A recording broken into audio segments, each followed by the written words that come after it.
Have you wondered what financial advisors actually think about finances? This is your sneak peek at the conversations within Financial Design Studio. Michelle Smollenberger, the CEO here, will be your host as you go behind the designs. Welcome back to the podcast. Today we've got an interesting episode. It kind of starts to combine emotions and finances, talking about how to manage your financial plan as well as your parents or another person. So it doesn't necessarily have to be your parents' finances, but we're just seeing this more. And today to talk about this, I have Trevor Meyer, who is our COO and a financial advisor here. Welcome, Trevor. Thank you. Always happy to be on the podcast. Yeah. What have you been up to? It's been a little bit. Yeah. So I think the last episode I was on was probably related to insurance and just talking through some of the things we should be thinking through. But I'm really happy to be here for this conversation, just regarding your parents' finances and how to navigate and some of the things to be looking at there. But on a more personal level, my wife and I have actually been going through an adoption journey for the last, call it 3 years roughly. And thankfully we are just in the midst of finally going to go travel to go pick up our son. All right. He is in a country called Burundi currently. It's in Eastern Africa. And so we're really looking forward to going to not just visit, but actually pick him up and bring him home. So That's so exciting. Yeah, we've been following along your journey. So this has been exciting to kind of not really know, in the beginning when you start this, you don't know when it's actually going to happen or when you'll travel and all of these, and even just waiting for, as we've been planning and preparing in the business, just saying, okay, when Trevor has to go, it might be a couple months. So the good news is that, as I've reassured everyone, it's not as if I'm dropping off the map. I am still accessible, just maybe a little bit slower than I generally am. But certainly will be around. But life is gonna have a little bit of a different flavor. Yeah, exactly. And adjustments. I'm sure there'll be a lot of adjustments, but that is exciting. So yeah, we're excited for you. So thanks for sharing. Sure. That's great. Well, I think it's fun as we're talking about all these things, family. This is where it's all of the family dynamics. So we'll just call them relationships, and now money. So two of the hardest things to navigate. When you now bring them together and try to do that well, I think it becomes really interesting, really unique. And I think in our experience, we've seen this done really well. And then I know just in my history, I've seen some that haven't gone so well, and we'll talk a little bit about that. But that's really what we're trying to talk about today is how do you do this well? And this isn't an easy topic to handle, but it is really important. Yes. And one of the biggest things to understand and why I say it's not necessarily the easiest is because it can be emotional. And that is because you're dealing with finances, which itself can be hard, but you're dealing with finances for yourself. You're trying to manage your own, but then you're also managing your parents, and you care about them and you want to do it well. And so really just emotions will come into this, and even just, I think, the realization of you're now having to manage it because they can't. There's emotions in that. And so when all of this starts to come together, all of these pieces, this is when it can become tricky. So this is why we just want to talk through how can you do it well, because we've seen a few clients who have been going through this.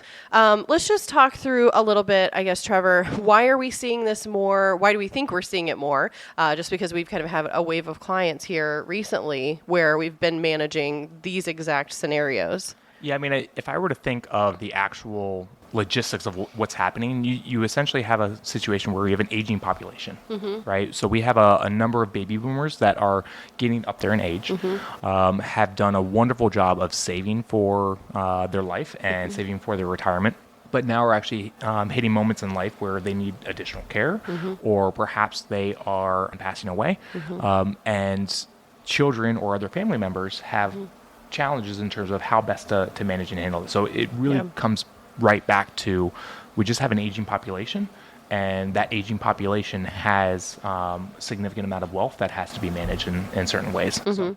Yeah, and there's several directions this conversation can go. So what we're going to talk about today is kind of the financial planning, the emotional piece of that, kind of those two pieces together. And then in our next episode, we're going to have a conversation with an estate planning attorney, Heather Walzer, and she is going to join us to talk more about kind of the legal side of this, kind of as an attorney's perspective, and then kind of bringing all of this together even with that. So I think this is going to give us a really great first start in discussing this. So when we talk about, I guess, just one of the easiest things, one of the things that I see that can make this the easiest on someone. So if you are the person who has been chosen, I guess, to handle your parents' finances and you're managing your own, one of the easiest ways to kind of make this easier for you or offload it is kind of to work, like to get someone else on your team who can walk you through this. So kind of an outside opinion. Exactly. It's one of those things to say, as you mentioned and alluded to before, all the decisions that you're making, right, even regarding your own finances, are emotionally charged.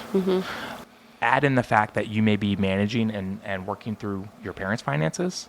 You're just not going to double, but you're going to, accelerate even more the emotions that are involved. And there's a lot of second guessing going on, and you're not sure what actually makes the most sense for your parents potentially. So that's where it can be immensely helpful to have a objective third party person come out and say, hey, I'm going to look at option A, option B, and option C. Objectively speaking, these are your best bets, and recognize that just because that professional says that those are the best options objectively doesn't mean that that's the best option for you as a family, but they are going to look at things in a true objective manner, as opposed to the emotional perspective that you've essentially grown up with, because money has always been an element of our childhood, whether we acknowledge it or not. Yeah. And I think just getting that outside opinion kind of helps you to see things more clearly.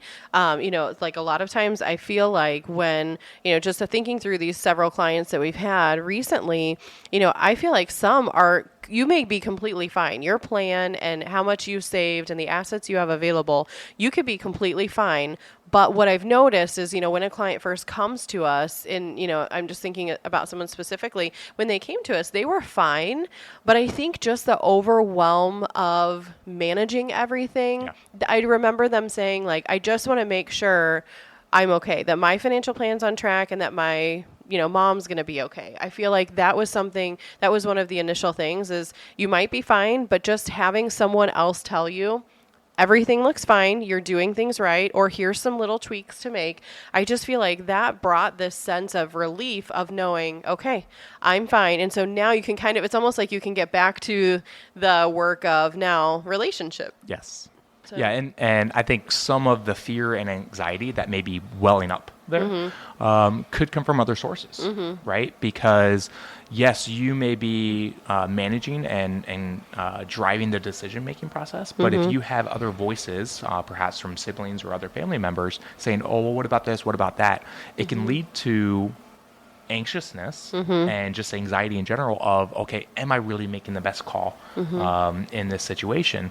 So again, having another person to come in and say, yes, you're making great decisions, or hey, maybe you should consider this, can be immensely helpful. Yeah. It's even interesting too. So let's say, we kind of present or we walk through just some of the, maybe easy options that they have. Here's kind of like an A, B, or C. Here's the choices that you have. I think it even feels, so if you're the person deciding, it can feel kind of strange having to make that decision. So let's just walk through, okay, so a child is now selling the home of a parent, and because they have been living in this, living community, the senior living community or assisted living, because they needed more care. So now the child needs to sell the parent's home. So in the process of selling the home, and now it's, even these decisions, like they can feel strange. Can you kind of describe like that feeling of, I need to make decisions, but I want to be careful, or I don't, kind of describe what that conflict I feel like that people feel. There's like a conflict because there's two things that you're trying to accomplish. Yeah, exactly. You're trying to honor your parents well, but you're also trying to make sure you're making quote unquote optimal financial decisions. And I think the reality, just to hit it right on the head right away, is sometimes the two are not going to align, right? Honoring your parents and making sure that they are well cared for may not be the best financial decision. One of the things that to kind of think about is, there's a senior living community here locally. It's called the Garlands, and it's a really expensive spot. But one of the things to keep in mind is if you are, or your parents are looking for, say, hey, I want the best care and optimal of this and that, if their financial plan doesn't support it, now you have to determine to say, okay, well, if we're going to pay for this, where's the money going to come from? And just being objective and open and transparent to say we can afford this or we can't afford that is really helpful, because now you're removing the emotion out of the decision making process, while you're not completely ignoring it. Right, so you're acknowledging the emotion.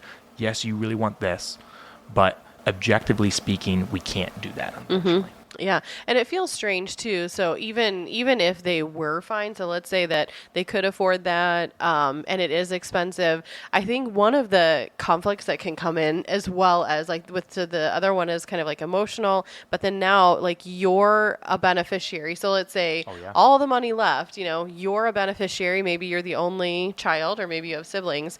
It feels strange because you're trying to optimize their finances, but ultimately it feels like you're trying to optimize them for yourself. Yep. So as a beneficiary, it feels strange because you really tried to honor your parents. And I think that's the thing you want to shine through. So when now you're having to make financial decisions, you want to be careful that it doesn't look like or appear that you're also trying to, honor yourself or put the most in your pocket. And I think, I do believe like most of the clients, that whenever we're walking through with clients, that's the last thing on their mind is, how much am I getting? Everyone is always saying, I want my parents to spend all of their money. This is theirs. I don't need it. But I just think internally there's this conflict that, we don't always say it's there. But it's kind of like, these are the internal conflicts that you're kind of trying to deal with. And so I just think just calling them out and like saying, hey, these things are here, they're real. And we're just trying to be careful of them. Yeah, really, really good example of this is potential Roth conversions, right? And not to get too deep into the financial planning aspects or whatnot, but this is where we're looking at legacy planning to say, hey, from a tax perspective, perhaps your aging parents are in a really low tax bracket, and we don't anticipate that they're going to use those funds for the rest of their life. If the answer to that is yes, that there's still going to be assets left over, are in a low tax bracket, what you can do is you can convert some of those funds so that, if you were to inherit any of these funds, which assuming that that's the plan anyway, now you're optimizing it for the next step down. It kind of falls in the realm of legacy planning specifically. And I think the perspective with which I would encourage folks to look at that is to say, are you potentially increasing costs for your parents? If the answer is yes, now we can have a discussion to say, okay, mom or dad, we're increasing the cost for you. Here's the benefit overall for not just you, but also either myself or my siblings, or what that's going to look like. And here's why we think it makes sense. Here's the cost. And being really open, being really transparent about what those costs are, and then letting them decide. If they're in a position to decide. If they're not, now it's can be a more challenging because you really have to be careful with how you're making that decision. Yeah. No, I think that's helpful. This is where I think as we really dig into some of these, as we're working through this with clients, we've really seen some of these moments come up where you're having to make decisions, and we just as advisors are even kind of saying, this is a tricky decision. It's very emotional because you're choosing between this or this. And even like you're saying, if your parents can understand, can they understand what you're trying to explain to them? The benefit may be there. They're in a really low tax bracket, maybe paying nothing, but now they're going to pay something. Okay, well, now explaining to them why that's a good thing. For you, ultimately, that's really tricky. At the same time, if your parents want that, this may be part of their goal.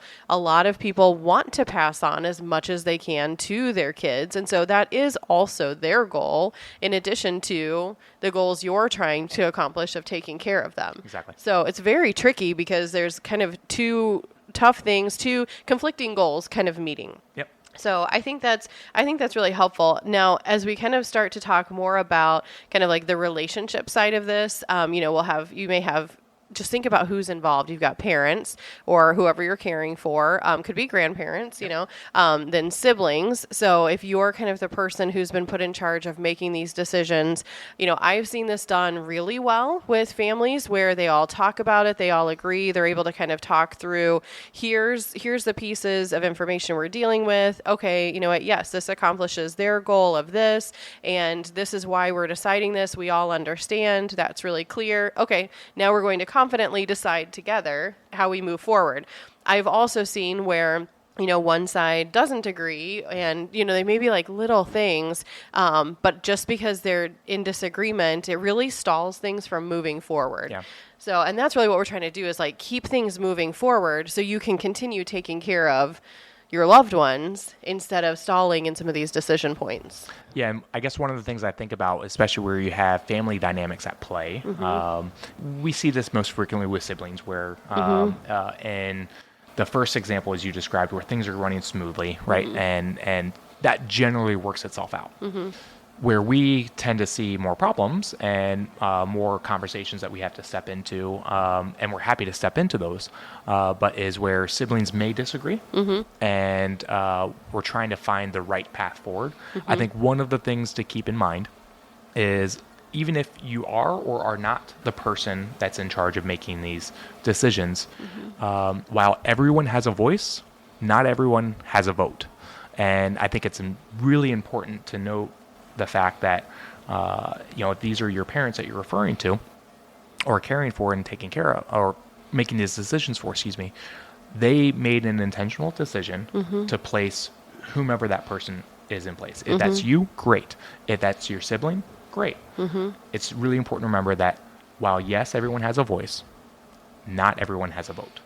Yeah, I think this is like one of the starting points. So this is really where in starting in all of this, once you start to notice that your loved one can't make their own decisions, maybe that's they can't live at home anymore, or you need to consider other living options.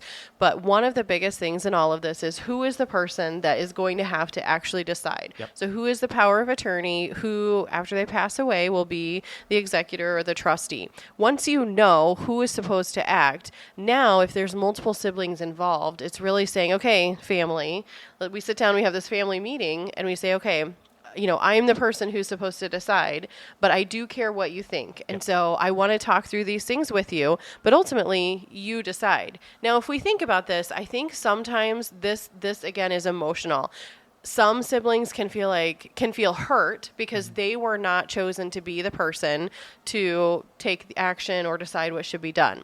But if we kind of step back and we think about this in our own finances, so you have your own finances that you choose how you spend your money, you choose how you save it, how you invest it. So with that, now you can decide, this is when something happens to me, I want this person to act, I want them to choose what happens to all of this. So you as your own person get to decide that. So you've got to consider your parents as their own people got to decide who they want to make decisions for them. Now it doesn't mean anything is wrong or bad about the people that they didn't choose, but they had to choose someone just like we have to choose someone to act for us. At the end of the day, you've got to make a choice.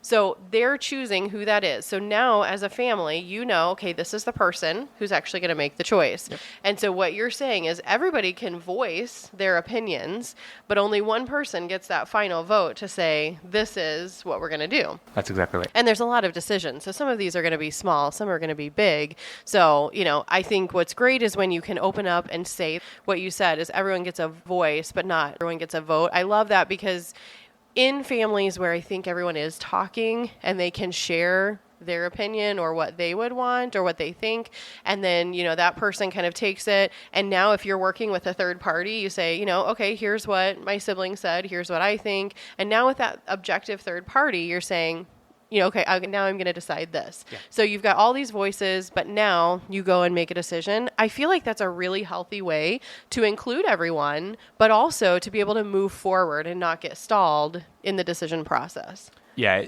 overall, the biggest key driver I see in this is openness and transparency, right? The more open about the whole decision-making process you can be and the more transparent about all of the factors at play, the better off you're going to have in terms of relational dynamics. Yeah, and ultimately, what we're talking about here is we want you to be free from all these decisions, free from any of this strife that can come up, because the biggest thing is that you do not want to miss the remaining time you have with your loved ones, with your parents. You want to be spending this time continuing to build that relationship, extend that relationship throughout the rest of their life. So you don't want to be caught up in any of these conversations of what should I do? You want to be able to decide. You want to have people on your team who can help you do that along with your family. So you're doing that well, because your relationship with them, as long as they're alive, is really important. So let's not miss that time, because it can go fast. And I feel like we talk about this when, our kids are little. We're like, oh, the time goes by so fast. They're growing up so fast. I just feel like we say that a lot. But it happens, all throughout our life, even as our parents, as we're aging, that goes by fast too. And so it's really being thoughtful of that at all stages of life, so that we're enjoying whatever moments we have. I think that's really important. Absolutely. So I'm glad you brought that up. We often think about it for our kids, but it happens for us, and it happens for our parents. It happens for all of our loved ones. So time goes fast. And I mean, just something else I was thinking about when you were talking was, it's funny how, as parents, they have to decide who should act. And as kids, your parents would probably say, oh, I remember when you guys fought all the time. If they were siblings. And so now as adults, it's no surprise. You're not going to agree on everything. This is, it's like we're all different people. We're all unique, have our own thoughts and opinions. And so this is normal. We're just trying to say, how do we work through this well? Yep. So exactly. All right, so let's kind of now shift a little bit. We do have some resources I just want to highlight. We've got a couple of videos where we talk about creating and funding estate plans. So we've just talked about, that people have to decide who is going to act. So those are things that you can look in the show notes. You can look in the links below to actually go watch some of those if these are things you don't have set up. But now what we're really going to shift into is people who have these documents created, and now you're caring for your parents, you're now managing all these decisions. What does this look like? What does, the actual process realistically look like? And so this is kind of the process we've had with some of these clients as we've moved ahead. Yeah, so I guess it's really depends on a couple of things. One, the person you're caring for, again, let's just assume it's your parent, because that's generally the situation we see. Yeah. So let's assume that it's your parent. First question, is your parent still living? If the answer is yes, then a lot of the estate documents that they've put into place, assuming they're in place, haven't actually triggered yet, right? But if they are in a position where they need help getting things done, now we're going to be activating the powers of attorney, right? Whether it's healthcare or property, or even another one that's specifically for selling a home. So situations like that where we're going to use your power of attorney to say, hey, I'm going to act on my parents' behalf because they're unable to make this decision for themselves.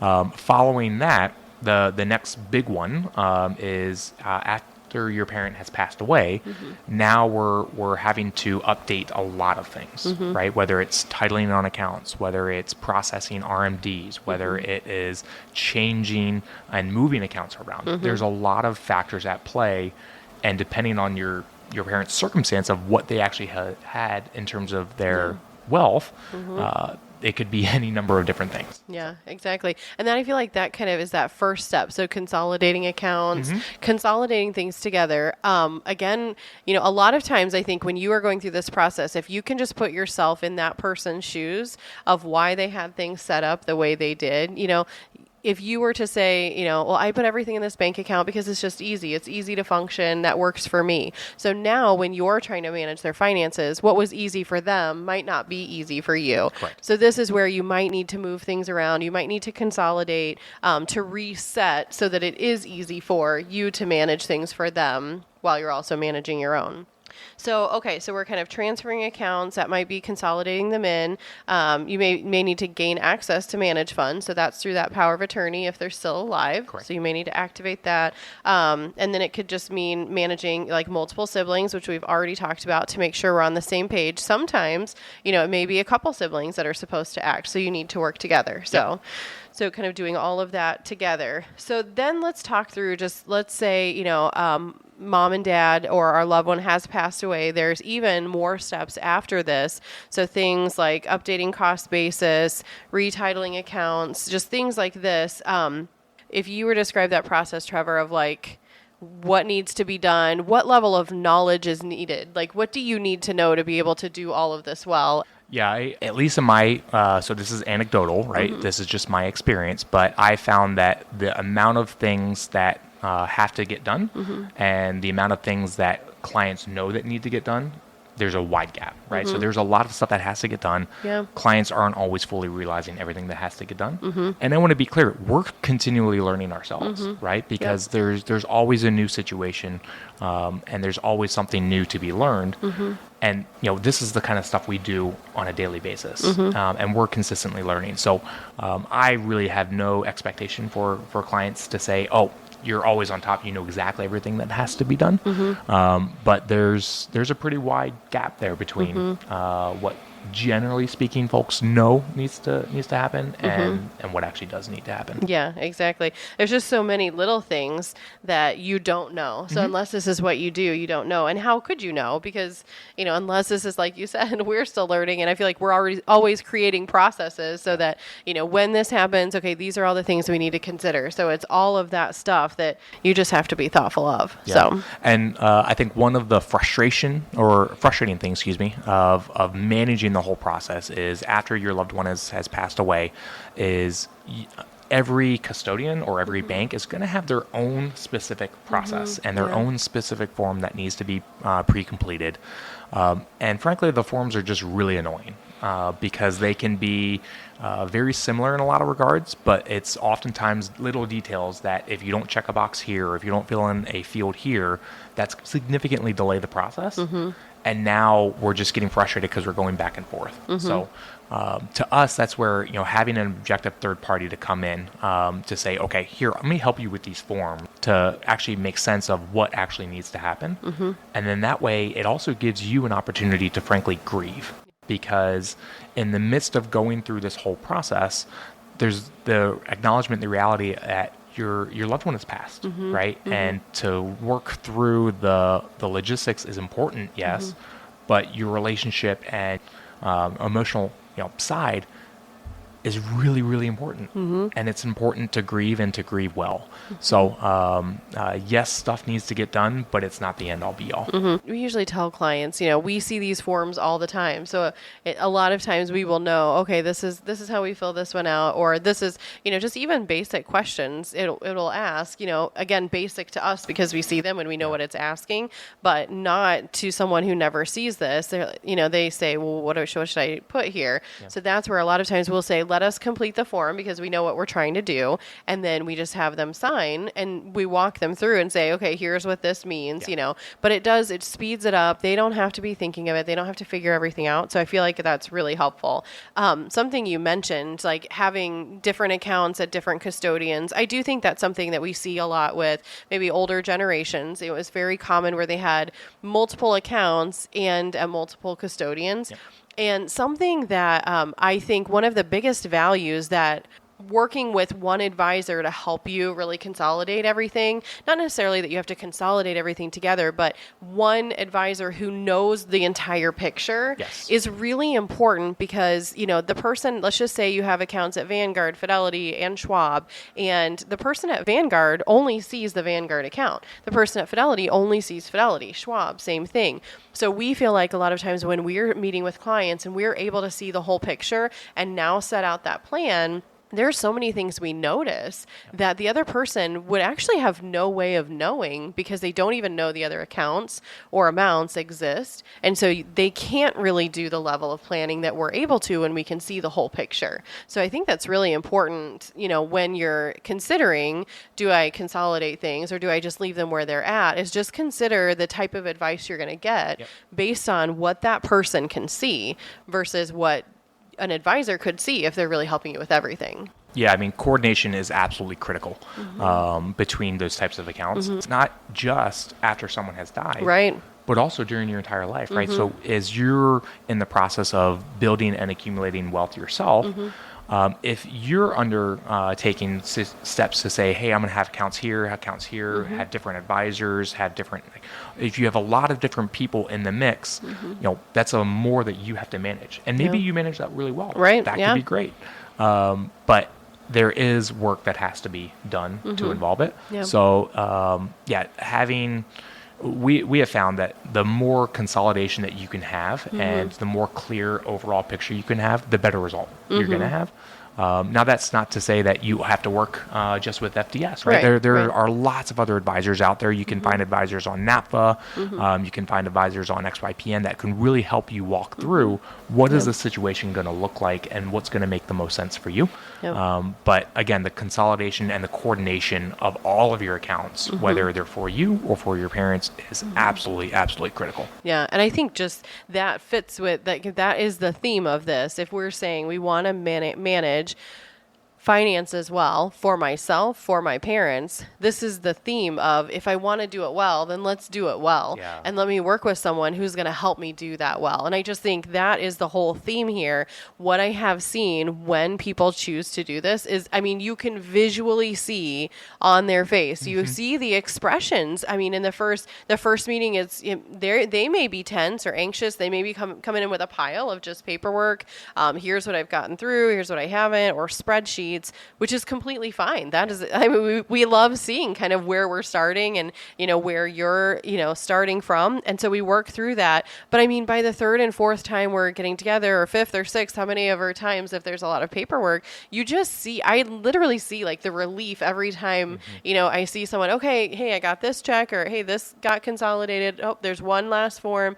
But I can just see like in their countenance, like just this relief that just slowly happens. And what happens is, because their parents' finances are being taken care of and managed well, they are now able to focus on things that they want to do. Oh, I wanted to move in retirement. Well, now I can start thinking about where it is that I wanted to move, and I can actually start looking for homes there. It just frees up your ability to know that's being managed well, and now I can continue with also my finances and what I want to accomplish. Exactly. Yeah. So I just think it's exciting. I mean, I think that's what we're trying to describe is it's exciting when you get to this point of things are being managed well, and there's so much relief that comes with that. So, well, thank you for explaining this, all these details, walking through, kind of discussing this. I think there's a lot of interesting things that we pulled out, even that we probably didn't think of, as we've talked about this. Anything else you kind of want to point out or mention? Or No, I mean, I think as you mentioned, so we've got another podcast coming up with Heather Walzer. And so, if you haven't gone through the estate planning process yourself, if you haven't gotten these documents ready to go, that should be one you should really look forward to listening to. I tend to think I'm sometimes annoying with clients because I like to annoy, hey, this is really important that we need to have these documents in place, but we need to have a plan in place. And that's really all these documents are, is they're just a plan for what's going to happen if, bad things happen. Yeah. And having that plan figured out ahead of time really saves you a lot of stress. It saves your family a lot of stress, and it helps everybody involved with the whole process. To me, it always comes back to openness and transparency. The more open you can be, the more transparent you can be, the better off for everyone it is. Yeah. So I think that's amazing, being open and transparent in the process. And if you're asking yourself, what is something I can do? So a takeaway from this is, do you have estate planning documents in place? If not, that is where all of this starts from. Yeah. If you have documents in place, then everything we've just talked about today, these decisions will flow from that. If you don't, you need to get them in place so that they can be used as needed. So I would say that's a great action item from today. Thank you, Trevor, for joining us. We've got some resources like the videos that I mentioned with creating those estate plans, just kind of a video of how to think about that. And then, like we've mentioned, the next podcast we have coming up is with Heather, and we're going to be discussing estate planning and kind of how that ties into all of this. But you can hear it from the perspective of an estate planning attorney. So that will be wonderful to have her on. And you can be sure and tune in to our next episode where we will discuss this further. But until then, we will see you later. Thanks for listening. To find any links or resources related to this episode, check out our show notes. Your host was Michelle Smallenberger, a certified financial planner and CEO. The guests featured are from Financial Design Studio, a team of experienced, fiduciary, fee-only advisors based in Chicago. Anna Lewis is the executive producer of the Behind the Designs podcast. And as always, for more information about Financial Design Studio and who we are, check out our website, financialdesignstudio.com. And final note, no content discussed on this podcast should be taken as financial advice. Financial Design Studio accepts no responsibility for your individual choices. We'll see you in the next episode.